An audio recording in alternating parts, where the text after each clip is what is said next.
ഇതൊരു പോരാട്ടമാണ്. അധികാരത്തിനെതിരെയുള്ള പോരാട്ടം, അടിച്ചമർത്തപ്പെട്ടവരുടെ പോരാട്ടം.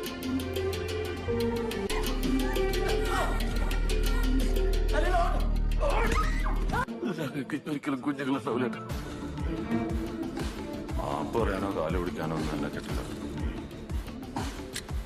നീ വേണേ പറയും. എന്നെ എത്രത്തോളം സംശയിക്കുന്നു അത്രത്തോളം ഞാൻ രക്ഷയോടെ നിൽക്കണം കേട്ട്. ഈ മാജിക്ക് മനസ്സിലാകാതെ ഞാൻ കൊന്നൊന്ന് എങ്ങനെ അന്വേഷിച്ചാലും പോലീസുകാർക്ക് കണ്ടെത്താൻ കഴിയില്ല. അന്വേഷണം വരെയേറ്റു.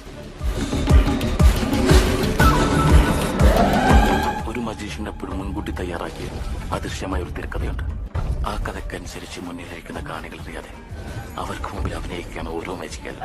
അതുകൊണ്ട് നമുക്ക് ആദ്യം വേണ്ടത് ഒരു തിരക്കഥയാണ്.